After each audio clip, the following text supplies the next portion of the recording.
बहुत दिनों पहले की बात है। एक मादा बतख अपने घोंसलों में अंडों के ऊपर बैठकर अपने अंडों को सींच रही थी। एक दिन एक के बाद एक अंडे टूटने लगे और पीले पीले बतख बाहर निकलने लगे।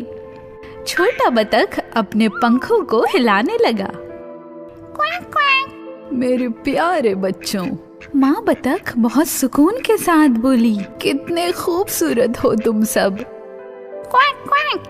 बच्चे ने कहा। फिर माँ बतख बोली, तुम सब एक कतार में खड़े हो जाओ, हम सब पानी में तैरने उतरेंगे। माँ गिनने लगी, 1 2 3 4 5 मेरे बच्चों।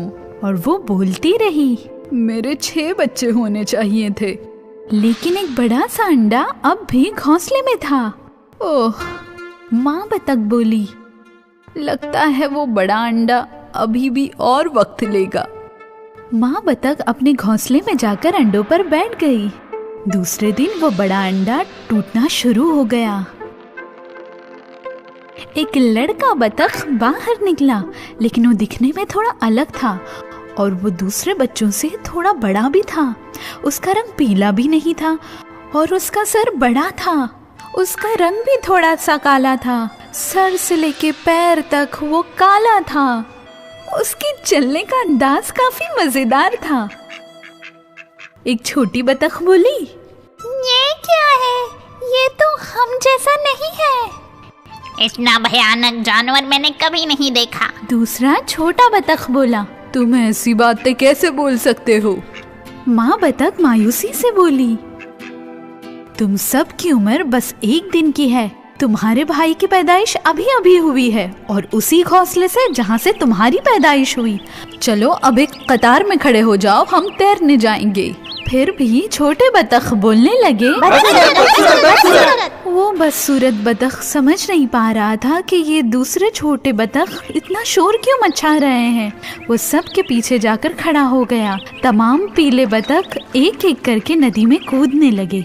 जब बदसूरत बतख की बारी आई तो वो पानी में कूदा और आराम से तैरने लगा। कम से कम ये तैर सकता है, माँ बतख ने खुद से कहा। पानी से बाहर आकर तमाम एक साथ खेलने लगे और उस बदसूरत बतख ने भी अपने भाई बहनों के साथ खेलना शुरू किया, लेकिन वो उस पर चिल्लाने लगे, भागो इधर से, हम तुम्हारे साथ नहीं खेलेंगे, तुम बदसूरत हो और तुम अजीब चलते हो।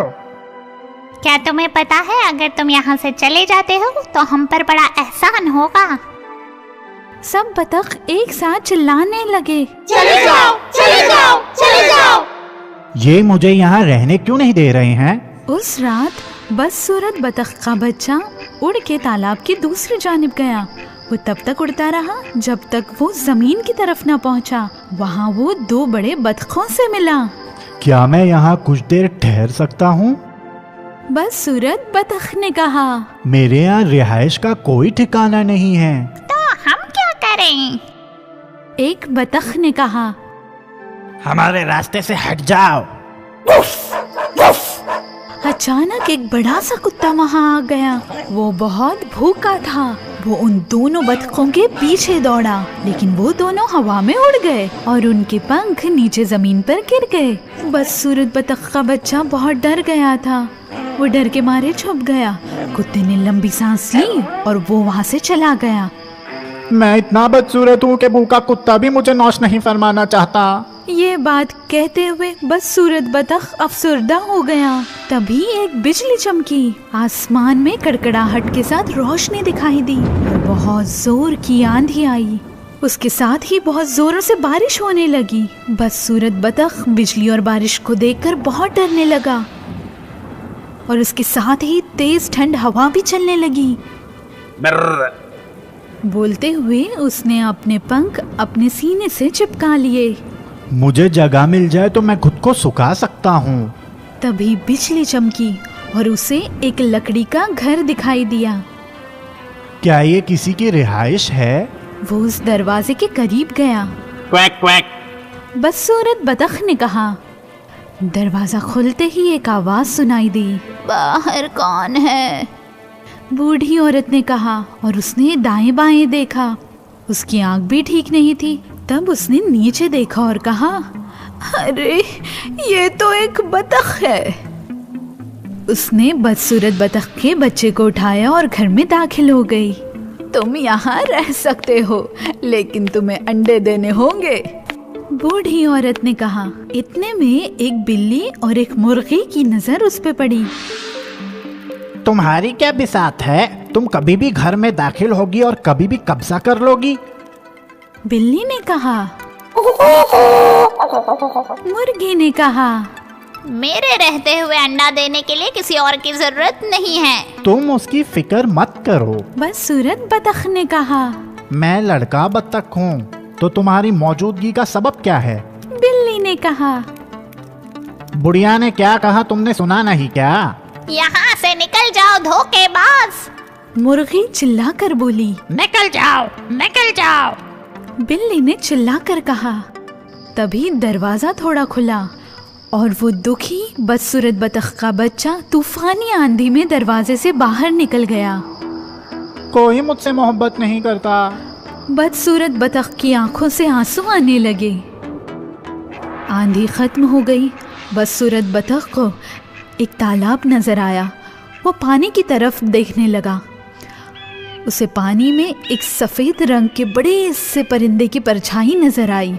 उसने जब ऊपर देखा तो उसे अपनी आंखों पर यकीन नहीं हुआ। एक खूबसूरत सा परिंदा आसमान में उड़ रहा था। सफेद लंबा बदन, लंबा गला जो आसमान में उड़ रहा था। वो तब तक उसे देखता रहा जब तक वो परिंदा उसकी नजरों से ओझल ना हुआ। उसे देखकर वो बेहद खुश हुआ। वो वहीं तालाब के करीब बैठ गया और वक्त गुजारने लगा। दरख्त के पत्ते पानी में गिरने लगे, पहले लाल रंग के, फिर सुनहरे रंग के। मौसम सरमा आ गया और वहाँ चारों तरफ बर्फ ही बर्फ थी।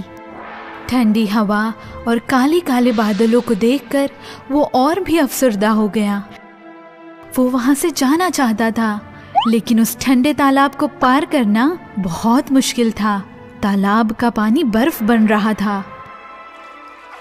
फिर एक दिन वो पानी में उतरा। पानी बर्फ न बन जाए इसलिए वो अपने पैर चलाता रहा ताकि वो तालाब में फंस न जाए। मैं बहुत थक गया हूँ, बदसूरत बतख का बच्चा बोला और पैर चलाता रहा। ऊपर से बर्फ गिर रही थी और वो नीचे दब रहा था। तभी दो हाथों ने उसे उठा लिया। इसकी हालत नासाज है, किसान ने कहा, और उसने उस बदसूरत बतख के बच्चे को अपने जैकेट के अंदर ले लिया और अपने घर ले आया। चूल्हे की गर्माहट लेते हुए वो बच्चा वहीं बैठ गया। देखते ही देखते मौसम सरमा गुजर गया और मौसम बहार आ गया और फिर से पेड़ों पर हरी हरी पत्तियां उगने लगी, नए फूल खिलने लगे। अब तुम्हारा तालाब में जाकर तैरना जरूरी हो गया है, जिसके लिए तुम पैदा हुए हो, किसान ने कहा। फिर उसने उस बदसूरत बतख को उठाया और तालाब के करीब ले गया जहां वो उसे मिला था और पानी में उतार दिया। अरे वाह, मैं तो ताकतवर बन गया। वो खुद ब खुद पानी में झपट्टा मारते हुए तैरने लगा। क्यों? मुझे इतनी ताकत पहले क्यों नहीं महसूस होती थी? उसे अपने पीछे कुछ आवाजें सुनाई दी। बहुत सारे खूबसूरत परिंदे आकर पानी में उतरे थे, वही परिंदे जिन्हें उसने उस रोज आसमान में उड़ते देखा था। घबराओ मत, बदसूरत बतख ने दूसरे परिंदे से कहा। अब मैं विदा लेता हूँ, मैं तुम्हारी तकलीफ का सबब नहीं बनना चाहता। उसकी आंखों में आंसू आ गए और वो जाने लगा। जब उसने आंखें खोली, उसने उस खूबसूरत सफेद रंग के परिंदे का साया तालाब में देखा। वो इतना करीब क्यों आया है, ये सोचकर वो पीछे चला गया और सफेद परिंदे का साया भी पीछे चला गया। ये क्या हो रहा है? बदसूरत बतख का बच्चा बोला। उसने अपने गले को खींचा और खूबसूरत परिंदा भी अपने गले को खींचने लगा। तुम इतनी जल्दी क्यों जा रहे हो? उस खूबसूरत परिंदे ने कहा। हमारे साथ रहो ना। एक और खूबसूरत परिंदे ने कहा। हम अच्छे यार बनेंगे। तब उस बदसूरत बतख के बच्चे को समझ में आ गया कि आखिर हुआ क्या था। वो अब वही बदसूरत सा परिंदा नहीं था, अब वो एक खूबसूरत सा सफेद परिंदा बन गया था। और फिर तमाम परिंदों ने एक साथ अपने पर फड़फड़ाए और आसमान में उड़ गए। हमारे साथ चलो, एक खूबसूरत परिंदे ने कहा। तुम पहल करो। बदसूरत बतख के बच्चे ने अपने पर फड़फड़ाए और वो सबसे आगे आ गया। उसके तमाम दोस्त उसके पीछे पीछे उड़ने लगे। वो आसमान में ऊपर और कभी नीचे बड़े मजे से उड़ने लगा। अब कौन है बदसूरत बतख का बच्चा? मैं तो नहीं हूँ।